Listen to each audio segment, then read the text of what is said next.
Hai teman-teman, apa kabar? Pada video pembelajaran kali ini, kita akan membahas tentang bagaimana cara menyimpulkan informasi dari sebuah teks non-fiksi. Ya, materi pembelajaran ini ditujukan untuk mata pelajaran Bahasa Indonesia kelas 5 SD. Nah, bagaimana sih cara kita menyimpulkan informasi dari sebuah teks non-fiksi? Tentunya, yang pertama ada beberapa hal yang harus kita perhatikan sebelum kita membuat suatu kesimpulan dari teks, yaitu adalah baca dan carilah ide pokok pada setiap paragraf.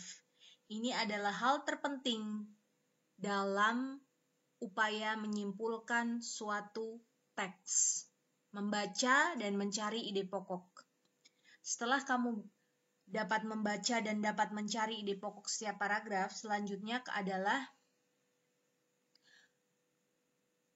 menyusun dan menyampaikan ide pokok dengan menggunakan bahasa sendiri sesuai ejaan. Ya, setelah ide pokok kamu temukan dari paragraf 1 sampai paragraf selanjutnya, lalu kamu harus menyusunnya menjadi sebuah paragraf dengan menambahkan bahasa kamu sendiri. Tentunya bahasanya harus sesuai dengan ejaan EYD yang benar dan tepat. Nah, lalu setelah itu kamu bisa menyampaikan informasi ataupun kesimpulan dari informasi sebuah teks dengan cara lisan. Nah, di sini saya akan mencontohkan ada sebuah teks. Ya, teksnya berjudul Bendungan. Bendungan. Ada 4 paragraf di sini, 1, 2, 3, 4. Ingat-ingat, setiap awal paragraf selalu ditulis lebih menjorok. Ini adalah ciri-ciri paragraf. Ya, tentunya kalian sudah tahu ya. Ya, kita baca saja langsung. Bendungan, berdasarkan cara terbentuknya, kenampakan di bumi terbagi menjadi 2. Ada kenampakan alam dan kenampakan buatan. Kenampakan alam terbentuk secara alami oleh peristiwa alam, sementara itu kenampakan buatan merupakan kenampakan yang sengaja dibuat oleh manusia untuk memenuhi kebutuhan hidupnya.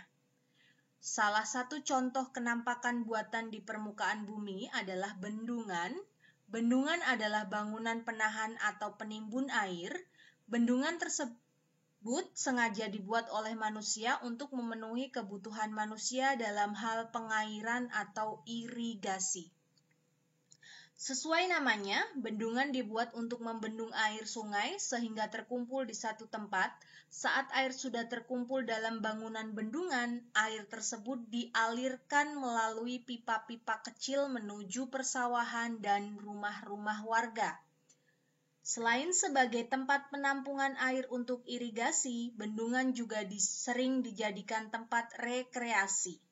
Di Indonesia terdapat beberapa bendungan yang sering dijadikan tempat rekreasi, di antaranya Bendungan Lewi Keris di Ciamis, Jawa Barat, Bendungan Jatibarang di Semarang, Jawa Tengah, dan Bendungan Tirta Sinta Wonomarto di Lampung. Bendungan-bendungan tersebut dimanfaatkan oleh warga sekitar untuk membantu irigasi persawahan mereka sekaligus sebagai sarana rekreasi. Itulah teksnya. Kemudian tugas kita selanjutnya adalah mencari ide pokok pada setiap paragraf.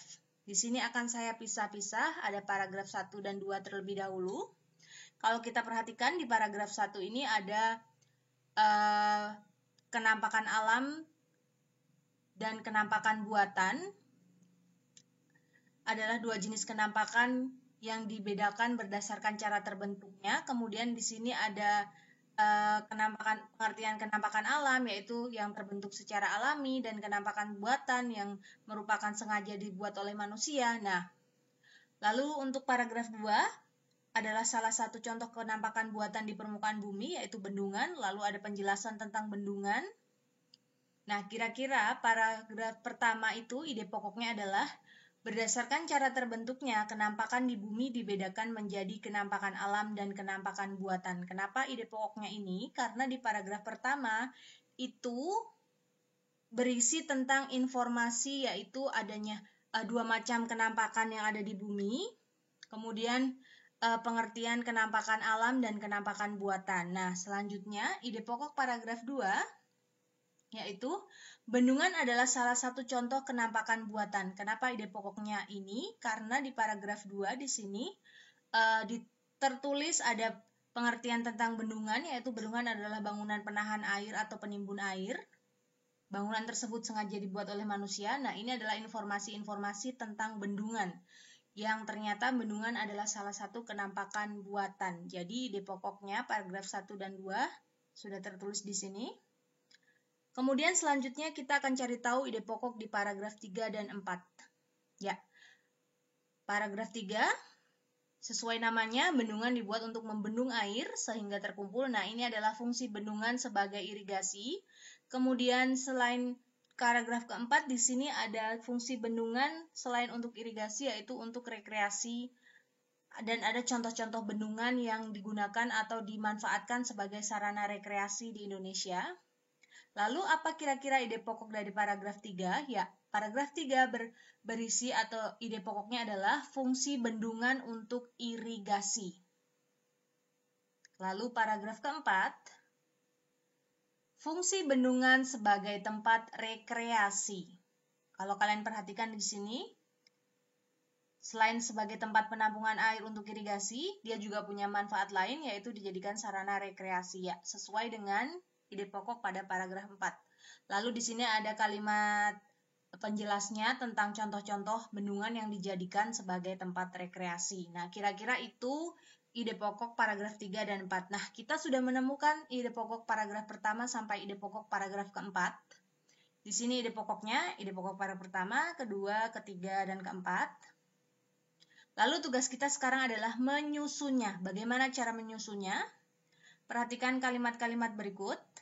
Paragraf pertama, berdasarkan cara terbentuknya, kenampakan di bumi dibedakan menjadi kenampakan alam dan kenampakan buatan. Bendungan adalah salah satu contoh kenampakan buatan. Fungsi bendungan untuk irigasi, fungsi bendungan sebagai tempat rekreasi. Jika kita langsung menyatukannya tanpa merubah atau tanpa menambahkan kata-kata yang tepat, ini akan terasa aneh. Maka kita harus merangkainya kembali dengan menambahkan beberapa kata yang sesuai dengan informasi tersebut. Jadinya akan seperti ini. Jangan lupa judulnya. Awal paragraf selalu ditulis menjorok. Nah, jadi kalimatnya atau informasi atau kesimpulan dari teks tadi adalah akan seperti ini. Berdasarkan cara terbentuknya, kenampakan di bumi dibedakan menjadi kenampakan alam dan kenampakan buatan. Salah satu kenampakan buatan yaitu bendungan. Bendungan adalah bangunan penahan air sungai yang memiliki beberapa fungsi. Bendungan berfungsi sebagai irigasi untuk sawah dan rumah warga. Beberapa bendungan juga dimanfaatkan sebagai tempat rekreasi seperti Bendungan Lewi Keris di Ciamis, Jawa Barat, Bendungan Jatibarang di Semarang, Jawa Tengah, dan Bendungan Tirta Sinta Wonomarto di Lampung. Nah, kira-kira kesimpulan dari teks tadi adalah seperti ini. Hanya dijadikan menjadi satu paragraf. Setiap ide pokoknya ditulis, lalu ditambahkan kata-kata yang sesuai, yang diperlukan sehingga tidak menjadi kalimat yang baik dan menjadi paragraf yang padu.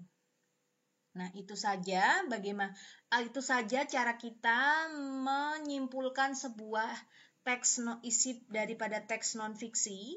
Nah, kalau sudah ditulis seperti ini, kalian bisa sampaikan secara lisan, karena ini lebih pendek daripada kalian harus menyampaikan per paragraf.